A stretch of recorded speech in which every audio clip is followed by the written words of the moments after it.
all small, we say intimate, okay? Because it makes it sound way better. That's right.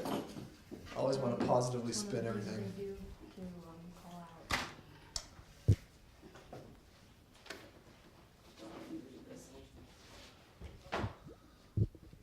Carson, you let me know. We're good? Okay. Well, welcome everybody. You may know me. I don't know if I know every one of you, and I don't know if you all know each other either. So let's go around the room and state names. My name is Stephen Michael Miller.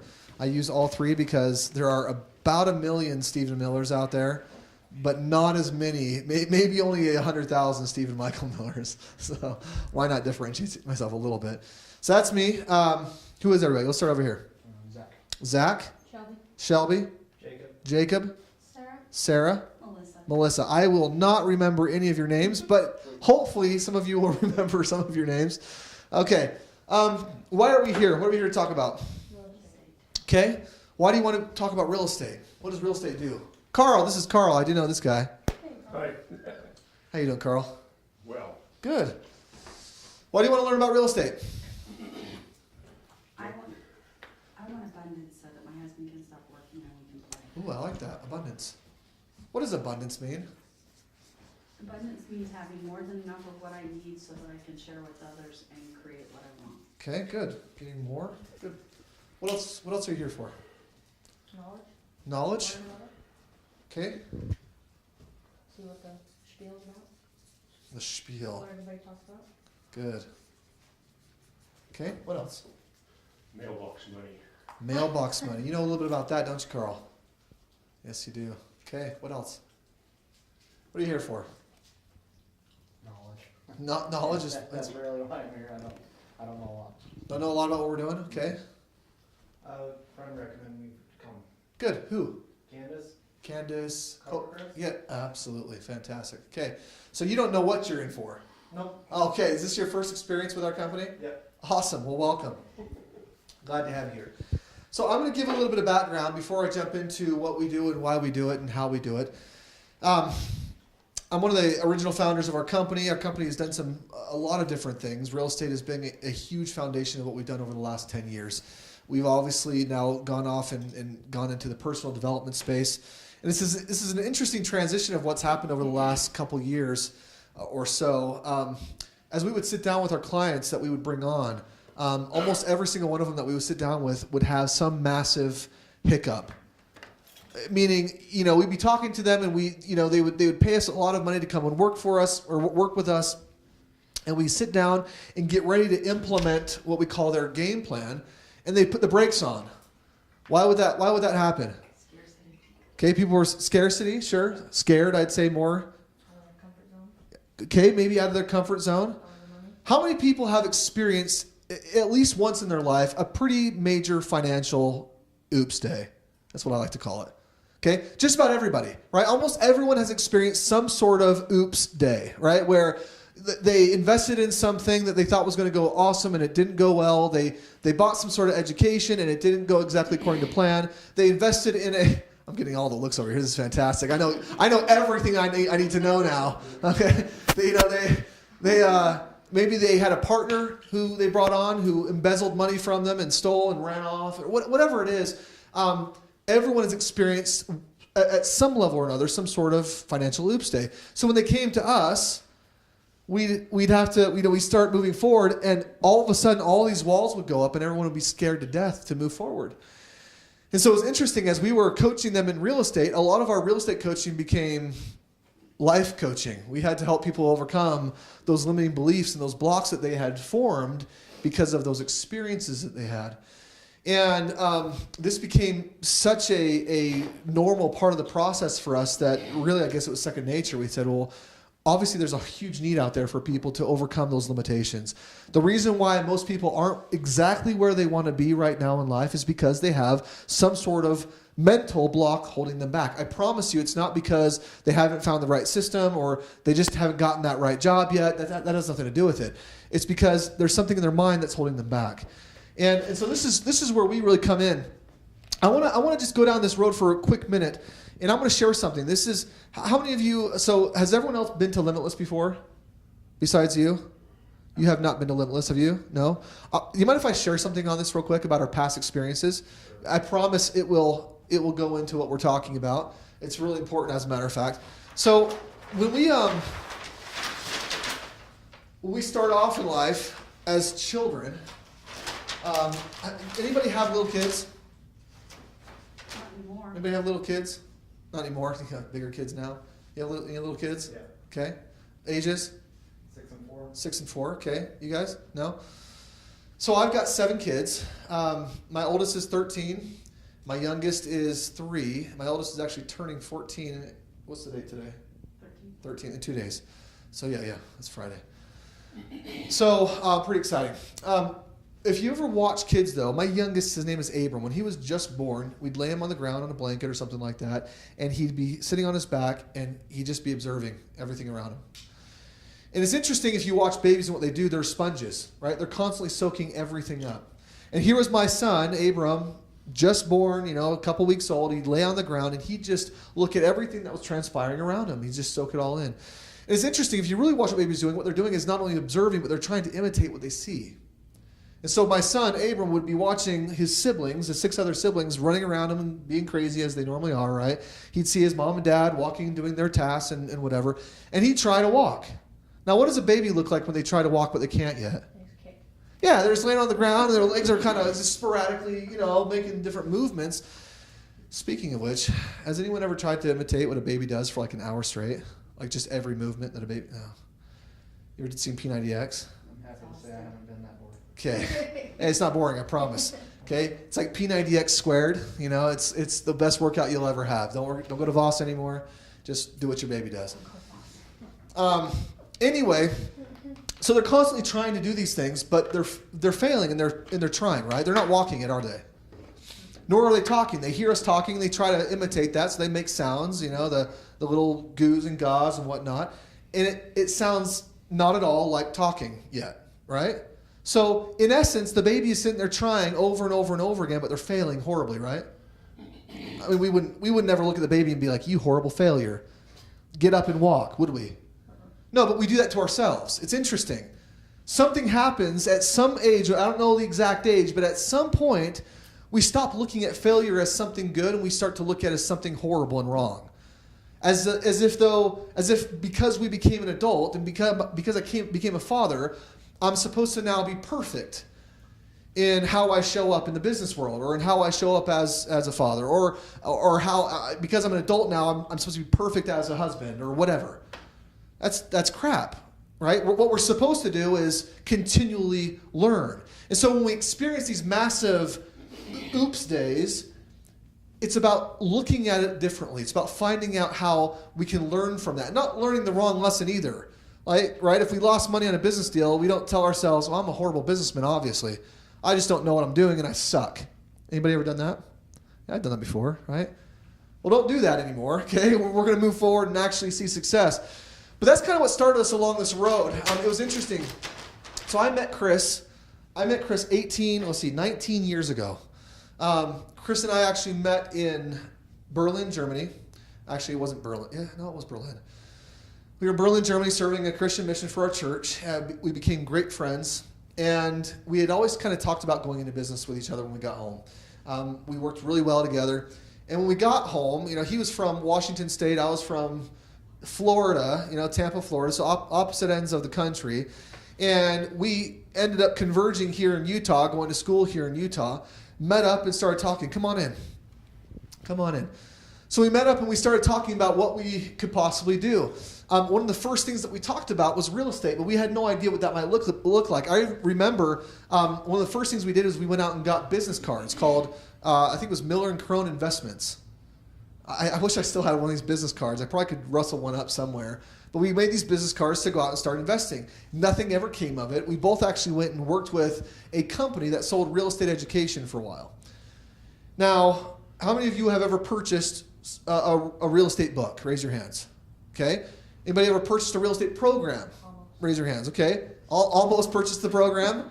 Thank you for not doing that. Okay. Anybody had success with the real estate program? Had some success? Do you mind telling me what program it was? Rich Dad Poor Dad. Fantastic. So I worked for the company that sold Rich Dad, Poor Dad. So I sold Robert Kiyosaki's programs, all his programs. He had programs ranging from, I don't know if you want to disclose this, but we sold programs ranging from $5,000 up to $75,000. Do you mind disclosing what you paid for it? You don't have to. In the middle. In the middle somewhere? Okay. So we sold these different programs. And it was interesting. When I worked for this company, we weren't just working for Rich Dad, Poor Dad. We were working for Donald Trump University and Dolph DeRoos and Robert Allen. Robert Allen. Dean Graciosi. A lot of the big names in the real estate arena at the time selling their packages. Any ideas? You're an anomaly, which is awesome. Any ideas? And I say that on purpose because do you know how many people typically, what percentage of people that buy those programs actually succeed? Only about 10%. It's actually less. So in our company, at least from our statistics that we had, less than 2% of the people that bought those programs had a home that was cash flowing or doing something for them, right? That was actually where we could actually target and mark success. Crazy, huh? People were spending $5,000 to $60,000 and less than 2% of them were seeing success. Again, you're an anomaly, which is awesome. Must mean that you like real estate. Yeah, good. So I quickly left this company. Chris stayed on for a while. I left because I hated sales, first of all. That was a time in my life where I just didn't like it. Left the company, went back to Florida. Chris stayed on, became the corporate trainer for a while. And about a couple years later, maybe a year and a half or so later, Chris calls me up. He says, Steven, I'm doing real estate right now. And your name keeps coming to mind. You ever heard this conversation? Your name keeps coming to mind as to someone that I need to reach out to. I'm thinking to myself, okay, Chris, don't sell me a program. Remember, I was there with you selling these programs. He said, no, I'm not selling you a program. He said, no, literally, I've taken the information that we were selling and I've had free access to it.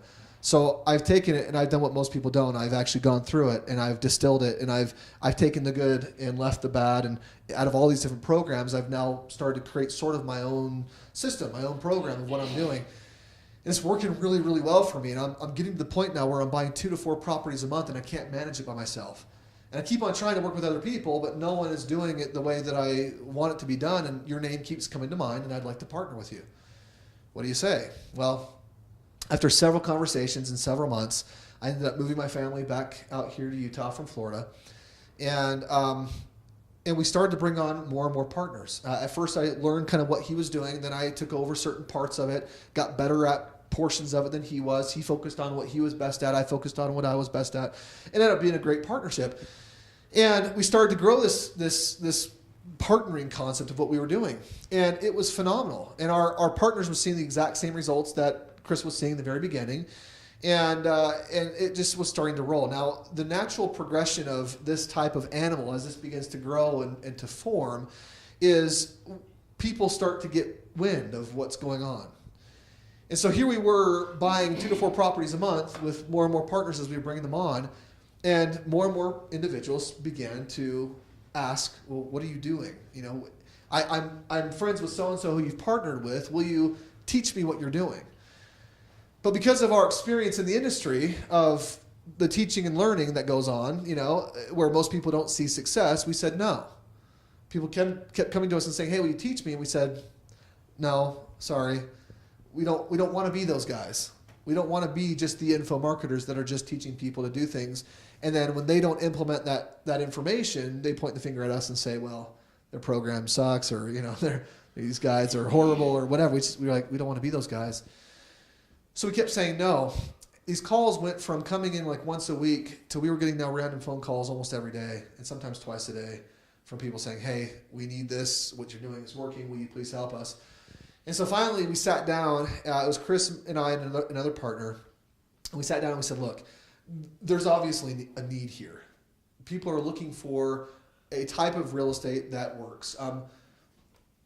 They're looking for something that works where they don't necessarily have to most people that I know don't want to become the guru per se. They just want real estate to work for them. So if they could sidestep the having to become a guru and just have a product that works on an ongoing basis, awesome, right? They'll take that. So we started to kind of throw this around and kick it around and say, okay, well, what can we do? What can we do that's different? And we started just allowing people or plugging people into our system. We said, instead of just teaching you, we'll plug you into our system. We'll just allow you to use this power team, this system that we've kind of put together. The system was at a point now where it was producing more homes than we could take down on our own anyway. And so we just opened it up and made it available. And people started to use this system and plug in, and it was working. We were kind of holding their hand along the way and helping them do exactly what we were doing. And rather than, again, just teach them information, say, good luck, put your power team together, go do it on your own, we said, okay, absolutely, come on in and come learn and do with us. And we started to see awesome success. People started to have the same success that we were having. Fast forward 10 years, we've got thousands of clients all across the nation. We've done a little over 3,500 homes now. We're doing still about 35 to 45 properties a month that we're doing now with our clients and partners. And these are actually outside of Utah, which is interesting. Because we have clients in every one of the 50 states, we do have a lot of clients here in Utah, but we have a lot of clients outside of Utah as well. And we decided to pick the 4 markets right now that are, in our minds, the very best places that you want to be investing. Anybody like investing here in Utah right now? Is anyone investing here? Okay, so you've got some homes currently here. Awesome. How are they performing for you?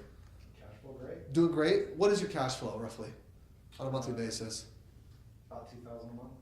They're cash flowing $2,000 a month? Well, all of them together. Okay, got it. I was like, man, what house are you buying? This is fantastic. There's got to be more than one. Yeah, there's a couple. Awesome. How many homes do you have? I've got 2. 2. Awesome.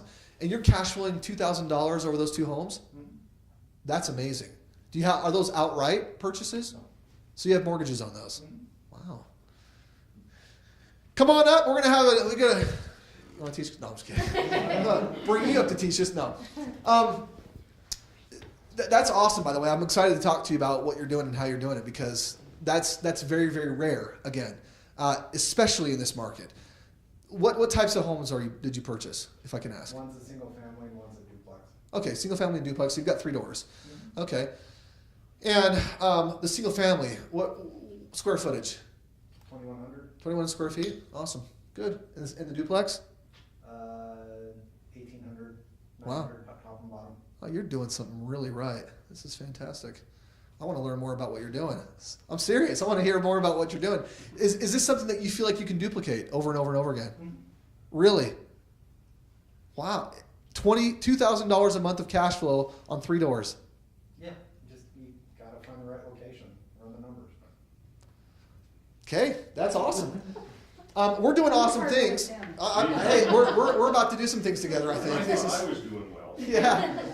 So we'll talk about this, and we're talking about what's good and what's not, and what you want to be looking at. The reality, like I said, is we've done 3,500 homes over the last 10 years that we've been doing this.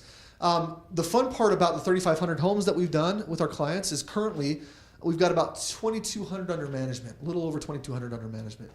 Of those 2,200 homes, our clients are receiving $750,000 a month in cash flows. So the system's working on a very large scale. I really am excited to learn about what you're doing, to hear about it if you're open and willing to talk about it. Yeah. So, because it sounds exciting, and if it's something that's duplicatable, and if it's something that you can do again and again and again, that's scalable, that's really exciting. So the reason why we got into this is really to see how many people we could help, but also because it's profitable. Real estate makes money if it's done the right way. How many of you have either a horror story or know someone who has a horror story in real estate? You've had a horror story, you know someone? Yeah.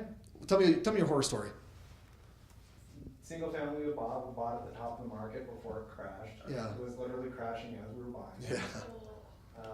And we barely squeaked by with it, and we were able to refinance it. Yeah. And our cash flow went up dramatically. That's good. Yeah, able to refinance. It's a perfect strategy. Good. We went from 7% to 3.375. We refinanced Awesome. the bottom of the market. Yeah. Good. Okay. So you turned a potentially bad situation into a better one, Mm-hmm. which is awesome. Had a horrible inspector that ended up costing me $20,000 in repairs that he didn't look at. That's no fun. Were you able to get him to take any responsibility over any of that? No? That's unfortunate Took too. it in the wash and Yeah. So good learning experiences, right? learned a ton from it. Awesome. Anybody else have any other learning experiences in real estate? Yeah.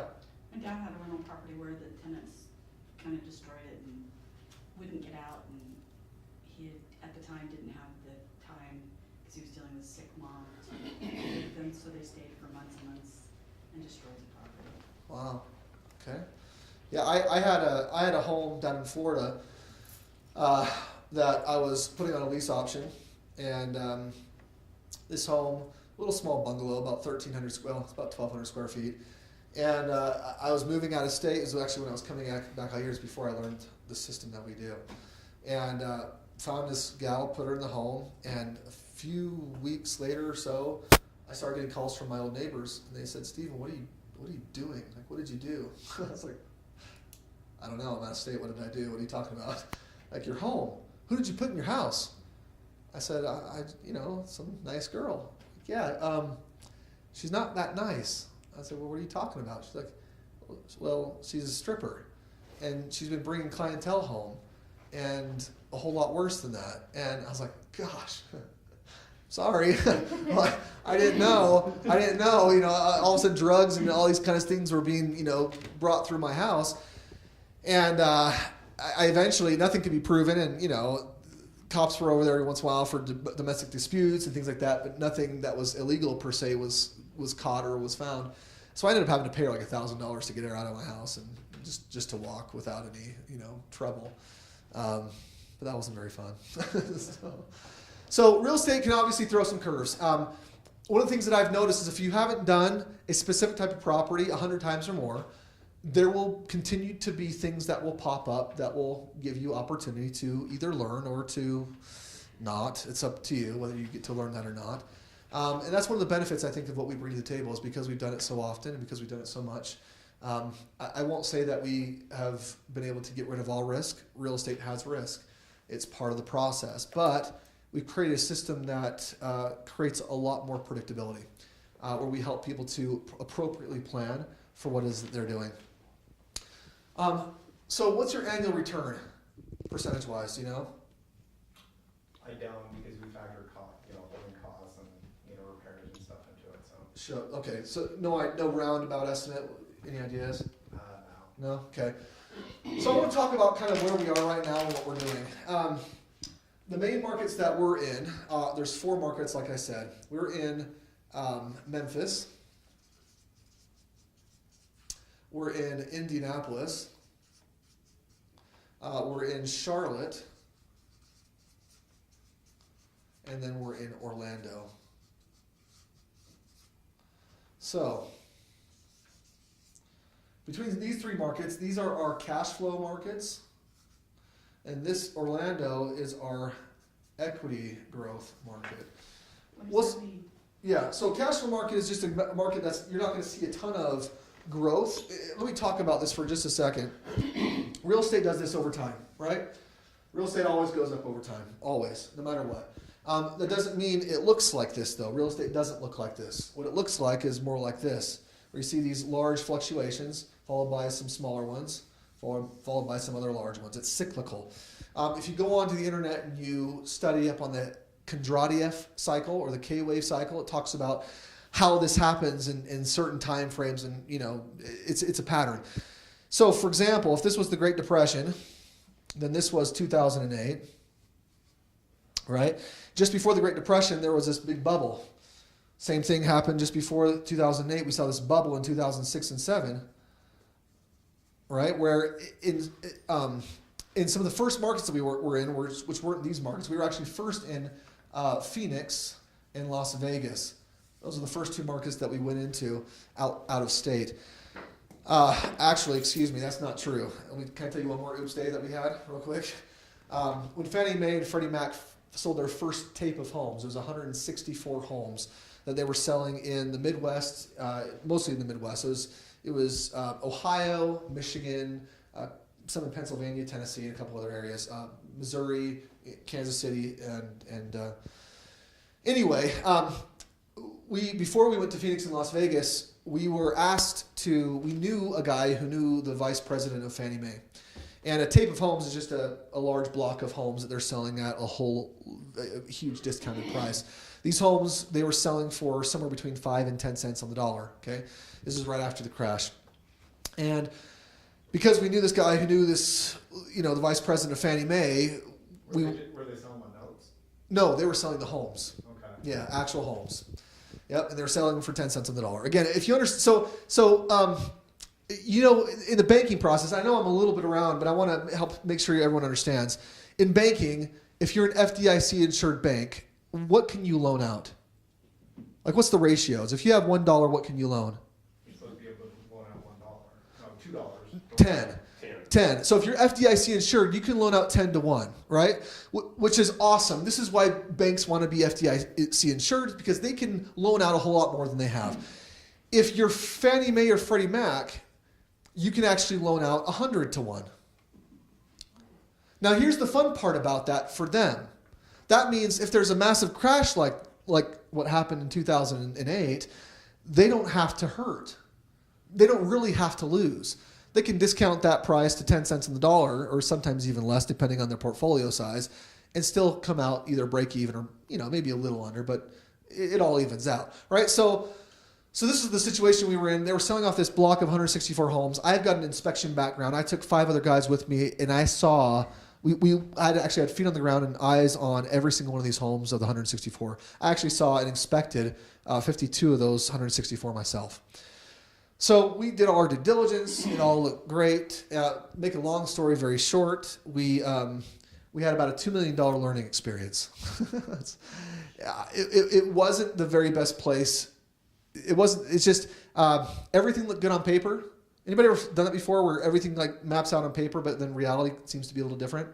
Anyone ever experienced that? That was our experience. Everything mapped out on paper. We got our BPOs, our broker price opinions, and we got other valuations. We went to the property managers who had been managing the properties, got all that data.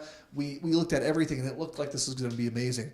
Until we found out that these areas, most of the areas that these homes were in, were not landlord friendly. Now, what does that mean? Laws do not work in your favor. Absolutely not. Which boggles my mind. Why there would ever be any place in America that isn't in favor of the entrepreneur. Because entrepreneurs are what keep the economy going, right? Investors are what keep the economy moving. And we were in these areas where, I remember this one home, we got 4 fines in the same week for the exact same thing. 4 different fines in the exact same week for the exact same problem. They didn't give you time to fix it? No. And they knew we were out of state because our LLC, they know all these things, right? But anyway, so point of all this is we had this experience there. That was our first experience. It was because of that experience. By the way, and I say this all the time, it's usually your hardest experiences that teach you what you need to be able to move forward and create some of the greatest success, if you'll let it. What a lot of people will do is they'll have that $2 million oops day, metaphorically speaking, and they'll then never go back to real estate again. They'll say, oh, real estate is horrible. It doesn't work. We were even buying homes at 5 cents on the dollar, and it still didn't work. Actually, I think the average price was about 6 cents on the dollar after all was said and done for us. It still didn't work. So because of that, we went into Phoenix and Vegas, and we started to do different things. No longer did we want to buy a $6,000 or a $7,000 or an $8,000 or a $10,000 home, because that's what we were buying. Instead, we decided we want to go into specific areas and pick up a specific type of home. These were homes at the peak of the market were selling for $320,000. We were now picking up for about $80,000 after the market crashed. Now understand, this home was never really worth $320,000, and I get that too, right? That was an overinflated price. What was the home worth though? How do you determine the home's value? The home is worth whatever somebody's willing to pay for it. Yes. Replacement cost. I would say that's probably more accurate. But you're right. Always in any market, the home is worth what someone's willing to pay for it. But there's a difference between speculation. Value or it's what the No, the replacement value. Yeah, it's the insured value. Well, not just the insured. Well, yeah, usually it's the insured value. It depends on the insurance company, but usually it's the insured value because insurance value goes off of rebuild value, right? That's the replacement cost. So, and where the replacement cost is on these homes, we know. How do you know what the replacement cost is typically? What the contract, well, it's how much the contractor can rebuild it for based upon the dollar per square foot. Yeah, exactly. So what can they actually build it for? What does it cost for material and labor in a normal market to build that property, right? What's it going to cost? So these homes were worth roughly somewhere in the $220 to $250. What, $85 a square foot? These are 1,800 square foot homes. So about $60 a square foot? Is that what that? I don't do math in my head. So, but yeah, let's figure that out. We can actually figure that out. So the $80,000 for this home. Let's do this. Let's take an 1,800 square foot home, or let's take $80,000 and divide it by 1,800 square feet.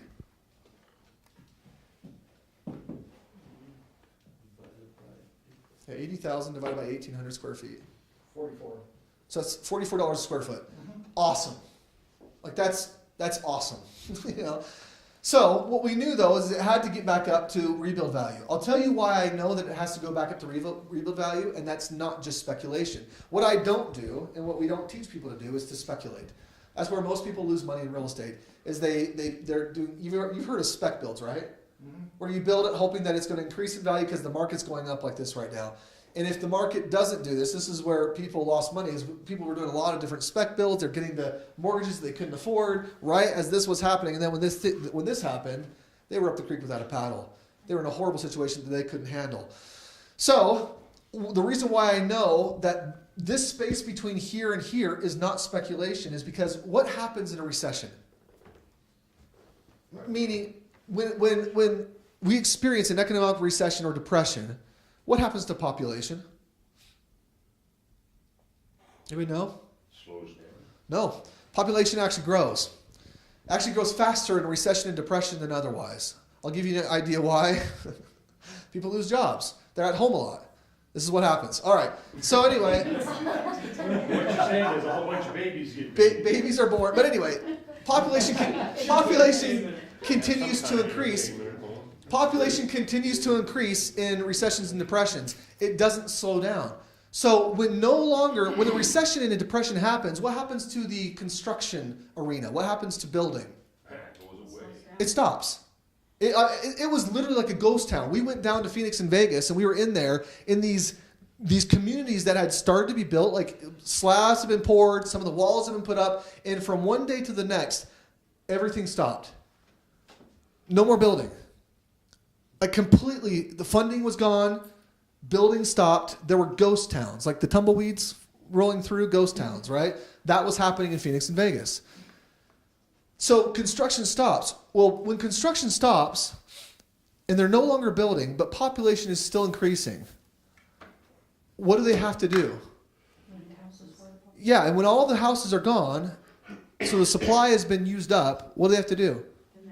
They have to build again, right? At some point, they have to build again. Well, we saw this happened in Phoenix and Vegas. We're no longer in Phoenix and Vegas because we've gotten out of that cycle.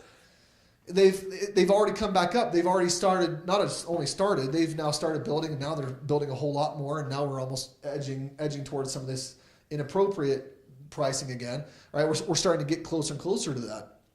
But this space in here, as soon as they begin building again, the home that I bought for $80,000, if they build a home next to me, and they can't build it for less than the cost of build, so they build it and it costs $250,000, what does that automatically do to the value of my home that I bought for $80,000? It brings it up exactly to that $250,000. I mean, this is a comparable market analysis. This is what you do, and this is how you find the value of homes, right? So if someone's willing to pay this for this home, and now these neighborhoods are going up, my value of my home goes up. This is what our clients saw over the last several years as we've been in these markets. And so what a lot of our clients are doing now is they're taking their money out of these markets, and they're not putting it into these markets. You're not going to see the same type of growth in Memphis, Indy, and Charlotte as you saw in Phoenix and Vegas. Why? It's a different market. It's a different market. It didn't get hit like Phoenix and Vegas did. Phoenix, Vegas, and Orlando were some of the hardest hit markets. Some of the hardest hit markets around the U.S. Right? We didn't see a crash here in Utah. We saw a burp. We got about a 10% hit. Yeah, that's not a crash. Right? We saw a burp. We saw a little hiccup. Right? But in these markets, we saw a massive crash. So anyway, so these are cash flow markets, which means you're not going to see a ton of equity growth. You'll see the normal standard. You'll see somewhere between 4 to 7% equity growth year over year. This is kind of what these markets do. Orlando, you'll see a higher growth, but you'll get a lower cash flow. So instead of your $300 to $500 per month of net cash flow, you're going to get in Orlando somewhere between $100 to $200 per month.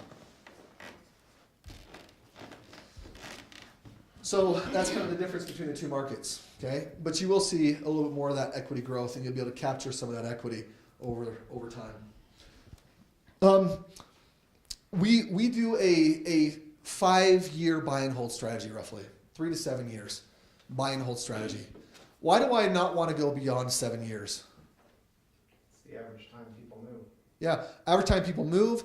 It's also the time that you start getting into diminishing returns, right? Things like roofs and systems and all those different things begin to cause problems for you. As an investor, do you want to pay for those problems or not? No. The less money you can put into those type of problems, the more money you keep in your pocket, the more profitable you are. This system and what we do and how we do it is why our clients are usually seeing somewhere between a 15% to 25% annual return on their money. And that's after all expenses are considered. Your average investor is usually somewhere around the 4.5% a year. And again, you may be a lot better than that, but the average investor isn't.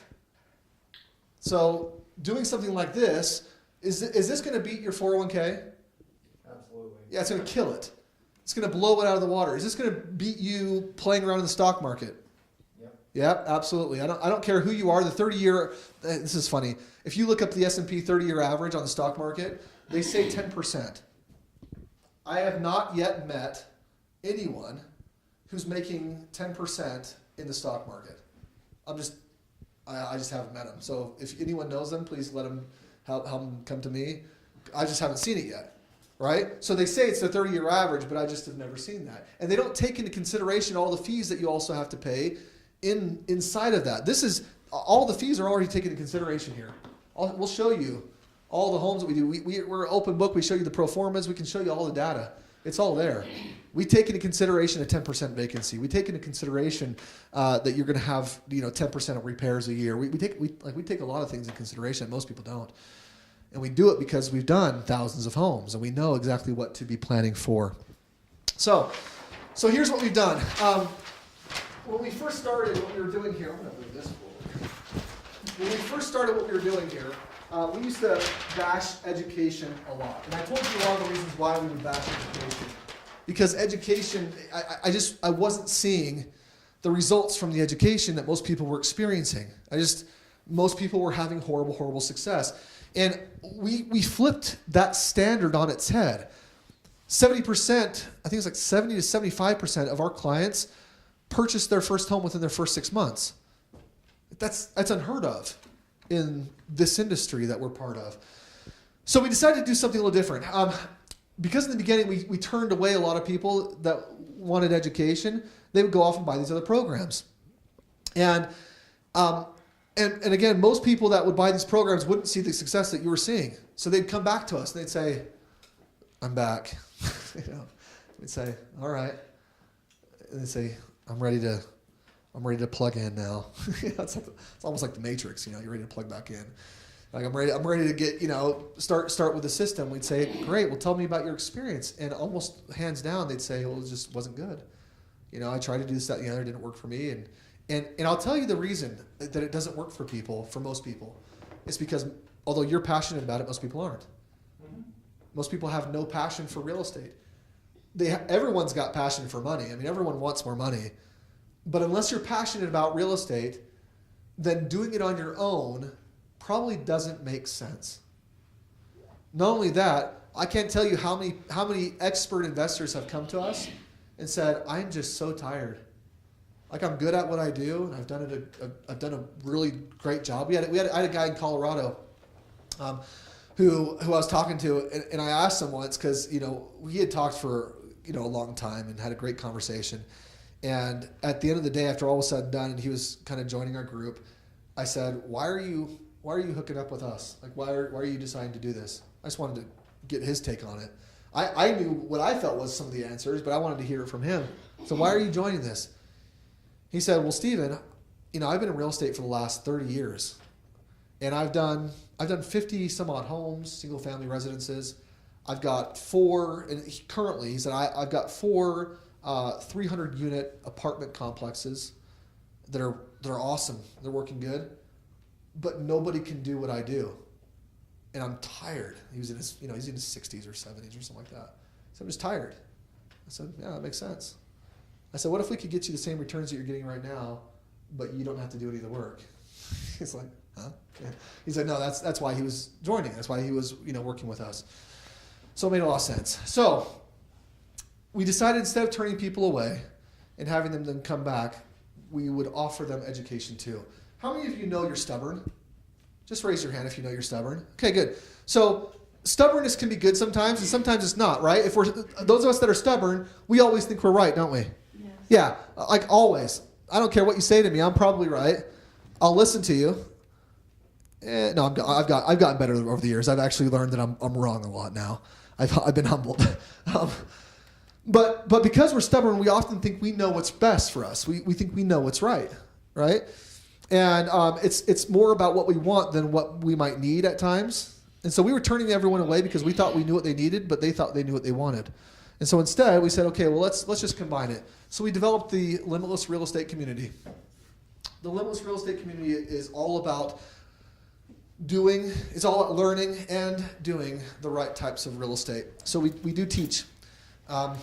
This includes, we've got a closed Facebook page. This is a community where deals are done. Community, where deals are done.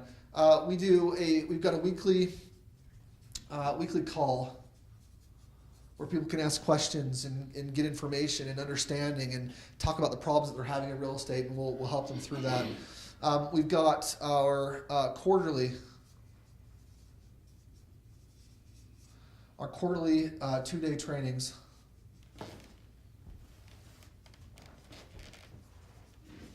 And of course, we have our turnkey system.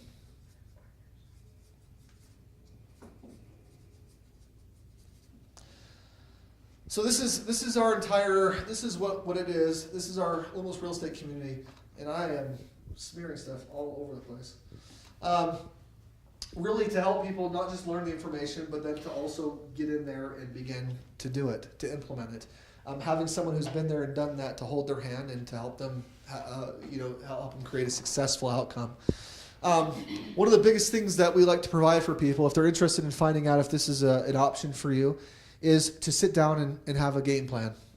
Just go through, figure out based on your assets, your financial resources, what we could do for you, what it might look like.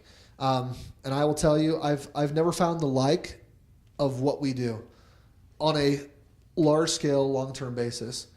Like I said, it may be out there. I truly am excited to sit down and talk to you and learn about what you're doing. I'm super boring.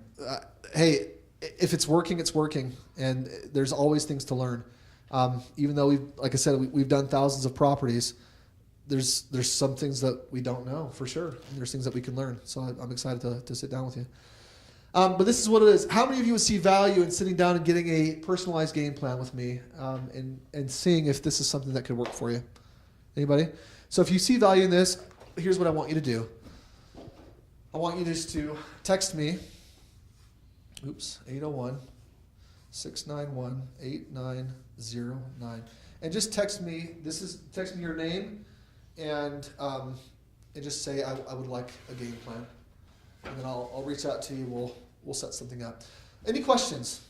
What time is it, by the way? 7:45. Perfect. Any questions? What we do, how we do it, why we do it. My horoscope.